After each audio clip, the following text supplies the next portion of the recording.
유지승 앵커의 라디오 서울 2024 파리올림픽 특집 방송. 이 시간은 당신의 비즈니스의 시작부터 성공까지 CBB뱅크, 캘리포니아 넘버원 모기지 융자 전문 회사 융자나라 제공입니다. 자, 또 하나의 메달이 태권도에서 추가될 것 같습니다. 파리올림픽에 출전한 김유진 선수가 태권도 여자 57kg급에서 16년 만에 결승에 진출했습니다. 김유진 선수는 프랑스 파리에서 열린 태권도 여자 57kg급 준결승에서 세계 랭킹 1위 루어쭝스 중국 선수입니다. 루어쭝스 선수를 2대1로 꺾고 결승에 진출했습니다. 결승에 진출하면서 은메달을 확보했습니다. 한국 태권도가 여자 57kg급에서 메달을 딴 것은 2008년 베이징 올림픽 이후 16년 만입니다. 2000년 시드니, 2004년 아테네에 이어서 임수정 선수까지 3연속으로 이 체급 금메달리스트가 배출됐지만 2008년 이후 메달을 따본 적이 없습니다. 결승 상대는 나하드 키아니 찬데 이란 선수와 라테시아 아운 레바논 선수의 준결승전 승자로 결승이 결정이 됩니다. 전날 남자에서도 남자 58kg급 태권도에서는 금메달을 획득을 했습니다. 들으신 대로 남자 태권도 58kg급 박태준 선수는 12번째 올림픽 금메달을 안겼습니다. 이 체급의 금메달은 사상 처음으로 한국은 지난 도쿄올림픽에서 태권도 노골드라는 수모를 싣고 종주국의 자존심을 지켰습니다. YTN의 보도입니다. 오른발 왼발을 가리지 않는 정확한 발차기로 1라운드를 따는 박태준. 2라운드 도중엔 박태준의 공격에 마고메도프가 결국 일어나지 못하고 통증을 호소합니다. 1라운드에서 다친 다리 부상이 호전되지 않는 데다 점수차도 13대1로 벌어진 상황. 결국 박태준은 상대의 기권으로 승리를 따내며 금메달을 목에 걸었습니다. 진짜 꿈만 같다라는 표현이 이럴 때 쓰는 표현이라고 말하고 싶을 정도로 딱 그 표현이 적합한 것 같아요. 네, 진짜 꿈만 같습니다. 우리나라의 58kg급 금메달은 이번이 처음. 지난 2012년 런던 올림픽에서 이대훈이 따낸 은메달이 최고 성적인데 박태준이 뛰어넘은 겁니다.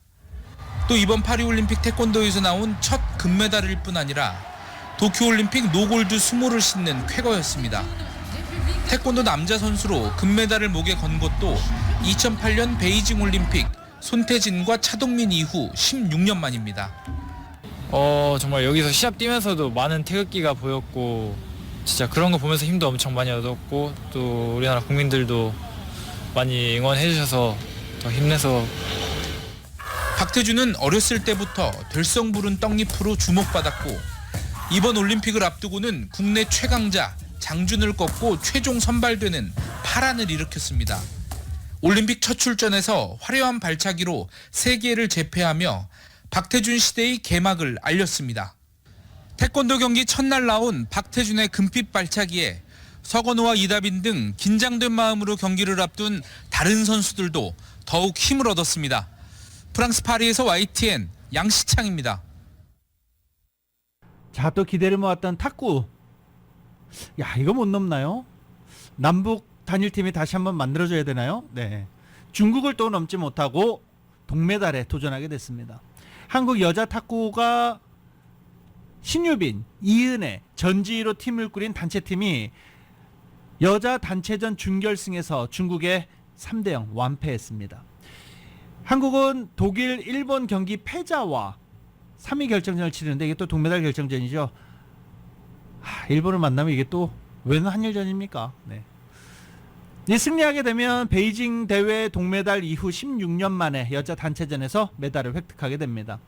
오늘 패배로 한국 탁구는 올림픽 전 종목에 걸쳐서 중국의 14연패 중입니다. 남자 대표팀도 단체전 8강에서 중국에 져서 메달 도전을 멈춘 바 있습니다. 좀 아쉽게 복식조 그리고 단체조, 단체전 경기 모두 다 패하면서 힘 한 번 써보지 못하고 3대0 완패를 당했습니다. 마지막 이제 동메달 결정전에 간 한국 대표팀 그래도 메달을 따고 마무리하고 싶다라고 경기 후 소감을 밝히기도 했습니다. 파리올림픽에서 연일 새 역사를 쓰고 있는 한국 선수단이 금메달 12개를 포함해서 지금까지 27개 메달을 쓸어 모았습니다. 지금 같은 기세라면 역대 최고 성적으로 이 파리 여정을 마칠 수 있다는 기대가 부풀고 있습니다. YTN입니다. 태극전사들이 가장 많은 메달 성과를 거뒀던 하계올림픽은 2008년 베이징과 2012년 런던입니다. 효자 종목 양궁과 사격뿐 아니라 레슬링, 수영 등에서 깜짝 결과가 나오며 9대회 연속 13개 금메달을 따냈습니다. 뒤이은 성적은 88년 서울올림픽과 92년 바르셀로나 올림픽에서 딴 금메달 12개인데 파리를 누비고 있는 우리 선수단은 이미 이 기록을 달성했습니다. 되게 많은 선수들을 보고 좀 동기부여 받고 이렇게 진짜 따고 싶다 약간 이런 마음이 더 굴뚝같이 커졌던 것 같아요. 이제 금메달 2개만 더하면 역대 최고 금빛 성적표를 받아들 수 있습니다. 나아가 전체 메달 수 신기록까지 나올 수 있다는 기대도 솔솔 나오고 있습니다. 우리 선수단이 역대 최다 메달 수를 기록한 하계올림픽은 88년 서울대회. 금은동 모두 33개 메달을 수확하며 개최국으로서 자존심을 지켰는데 현재까지 금메달 12개, 은메달 8개, 동메달 7개를 수집한 파리 태극전사들보다 6개 더 많은 성적입니다. 박태준의 금빛 발차기로 첫 경기부터 명예회복에 성공한 태권도와 우상혁이 순조롭게 출발한 높이뛰기, 근대 5종과 여자 골프, 역도와 브레이킹 등이 줄줄이 예정된 만큼 7개 메달을 추가하는 게 불가능해 보이지는 않습니다. 개막전 내걸었던 금 5개 목표가 민망할 만큼 연일 메달 행진으로 반전을 쓰고 있는 우리 대표팀. 이제는 신기록을 향해 막판 질주에 나섭니다. YTN 송재인입니다. 한국 다이빙의 간판 우하람 선수가 3회 연속 올림픽 결승에는 진출했는데 오늘 결선에서 시상대 위에는 서지 못했습니다. 우하람 선수는 다이빙 남자 3m 결승에서 12명의 결선 진출자들 가운데 11위를 기록했습니다. 좀 안타깝죠? 네. 우하람 선수 경기 끝나고 한 번도 울어본 적이 없는데 오늘 경기 후에 울었다. 다음 대회가 있으니까요. 네. 우하람 선수는 2016년 브라질 리우데자네이루, 2020년 도쿄올림픽, 그리고 이번 파리올림픽까지 3회 연속 올림픽에 출전했습니다. 3년 전 도쿄올림픽에서 한국 다이빙 역대 최고인 4위를 차지를 하긴 했었는데 세 번째 출전한 이번 올림픽에서 메달 획득에 도전했지만 성공하지 못했습니다. 다이빙의 벽 높죠. 우하람 선수 올해 나이가 26입니다. 4년 뒤 LA에서 열리는 대회 30이 될 텐데 과연 올림픽에 나설 수 있을까요? 우하람 선수 도전하기를 기대를 해보겠습니다. 다이빙 최대 강국이 어딘지 아십니까? 중국입니다. 이번 3m에서도 역시 금메달, 은메달 중국 선수들이 나누어 가졌습니다. 중국은 오늘 방금 전까지 다이빙에서 나온 파리올림픽 금메달 6개 모두 싹쓸이한 상태입니다.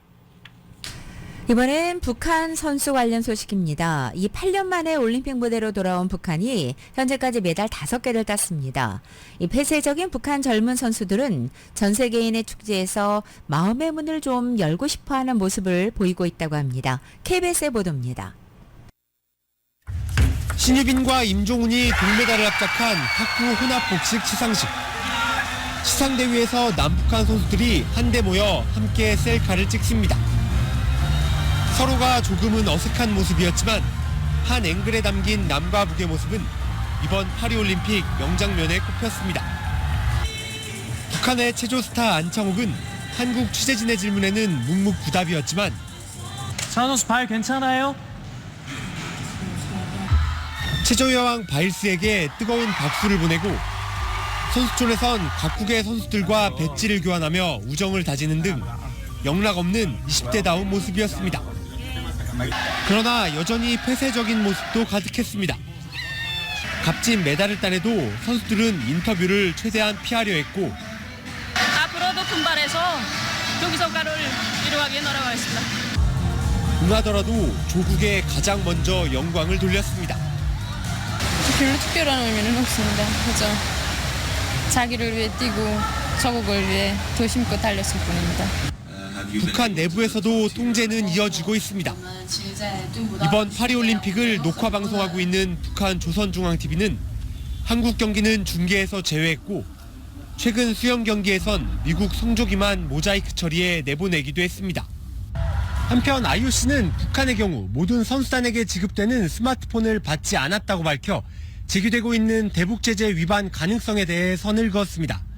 파리에서 KBS 뉴스 이준입니다. 박인비 골프 여제였던 박인비 선수가 국제올림픽위원회 선수위원 도전이 무위에 그쳤습니다. 메인 프레스센터에서 올림픽 선수위원 투표 결과가 발표됐는데 당선자 4명의 박인비 선수의 이름은 없었습니다. 이번 파리올림픽을 앞두고 박인비를 포함한 총 29명의 선수위원 후보가 선거운동을 벌였고 이번 대회에 출전한 만여 명의 선수들 투표로 상위 4명이 당선의 영예를 안았습니다. 한국은 2008년 베이징 올림픽 때 문대성, 2016년 리우데자네이루 올림픽 때 유승민이 연달아 IOC 선수위원 선거에 당선돼 8년씩 임기를 이어왔습니다. 박인비가 낙선하면서 한국 국적의 IOC 위원은 이기흥 대한체육회장, 김재열 국제빙상연맹회장 이렇게 2명으로 줄었습니다. 유승민 대한탁구협회장의 IOC 선수위원 임기는 이번 대회를 끝으로 만료됩니다. 현재 올림픽이 열리고 있는 낭만의 도시 예술의 도시 파리는 경기장도 예술작품이다라는 평가를 받고 있습니다. 역사적인 명소와 어우러진 경기장이 선수와 관중 모두에게 잊지 못할 멋진 추억을 선사하고 있다는 평가입니다. KBS입니다. 비치발리볼 경기장은 관중석에 올라갈 때부터 설레기 시작합니다. 에펠탑을 배경으로 해 기념 촬영을 할 수 있는 최적의 장소로 꼽힙니다. 섭씨 35도에 육박하는 뜨거운 날씨만큼 비치발리볼 경기의 열기도 뜨겁습니다. It was so amazing watching the game while looking at Tower Eiffel. 1900년에 지은 만국 박람회장 그랑팔레에서 열리는 태권도 경기는 한 폭의 그림 같습니다. 모두의 시선을 집중시키는 영화 같은 선수 입장. 그리고 높이 45m에 달하는 대형 유리 지붕 아래서 펼쳐지는 선수들의 현란한 움직임은 초현실적입니다. 프랑스 혁명의 역사가 담겨있는 콩코르드 광장이 경기장으로 변신합니다. BMX 자전거와 스케이트보드 등 가장 현대적인 종목들이 역사적인 명소에서 열려 만족도가 높습니다. To have all of the most beautiful places of Paris, basically watching Olympics. So yeah, I like it very much. 쉽게 찾아갈 수 있는 명소에서 관광과 경기를 한 번에 즐기는 관중들. 이번 올림픽은 역대 가장 팬 친화적인 대회로 평가되고 있습니다. 파리에서 KBS 뉴스 최혜림입니다. 유지승 앵커의 라디오 서울 2024 파리올림픽 특집 방송. 이 시간은 당신의 비즈니스의 시작부터 성공까지 CBB뱅크, 캘리포니아 넘버원 모기지 융자 전문 회사 융자나라 제공입니다.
세상에서 가장